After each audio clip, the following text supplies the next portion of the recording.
HSC 2024 সালে যে শিক্ষার্থীগুলো রয়েছে তোমাদের সম্পর্কে শিক্ষা বোর্ড থেকে একটি গুরুত্বপূর্ণ জরুরি নোটিশ প্রকাশ করেছেন।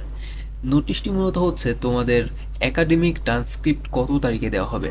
সো তোমরা যেহেতু সামনে অ্যাডমিশন নিবা, যারা পাশ করেছো পরীক্ষায়, সো তোমাদের অ্যাডমিশন নিতে গেলে এই একাডেমিক ট্রান্সক্রিপ্টটা সেখানে প্রয়োজন পড়বে। সো এই যে এইটা কত তারিখে তারা তোমাদের দিবে বা তুমি সেটা কিভাবে গ্রহণ করবা, কিভাবে তুমি সেটা নিবা বা কোনো ডকুমেন্ট দিতে হবে কিনা, এই যাবতীয় বিষয়গুলো আজকে ভিডিওতে আমরা ক্লিয়ার করবো। সো চলো আজকে ভিডিওটি শুরু করা যাক।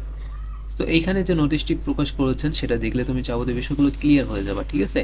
তো এখানে বলা হচ্ছে যে তোমাদের একাডেমিক ট্রান্সক্রিপ্টটা মূলত 9 তারিখ থেকে দেওয়া শুরু হবে। সো কোথায় কোথায় দেওয়া শুরু হবে এখানে সকল বিষয়গুলো দেওয়া রয়েছে, এবং এইটা যে নেওয়ার সময়টা সেটা কিন্তু সকাল 10টা থেকে বিকাল 3টা পর্যন্ত। সো এই নিতে কিন্তু তোমাদের যে শিক্ষা প্রতিষ্ঠান থেকে যে তুমি পাশ করেছো বা লেখাপড়া করেছো কলেজ থেকে, সেই শিক্ষা প্রতিষ্ঠানের যে প্রধান শিক্ষক বা প্রিন্সিপাল ছিলেন বা যে শিক্ষক ছিলেন, তিনি গিয়ে এই রেজাল্টগুলো নিয়ে আসতে হবে, ঠিক আছে।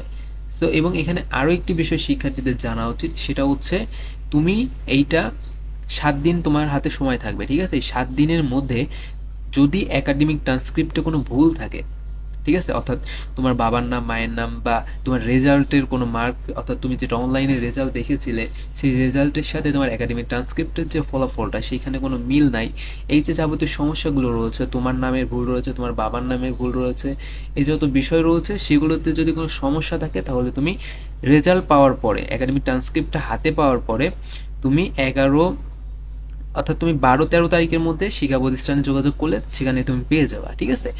সো যদি কোনো ভুল থাকে তাহলে তোমার 7 দিনের মধ্যে কিন্তু সেটা শিক্ষা প্রতিষ্ঠানকে জানাতে হবে।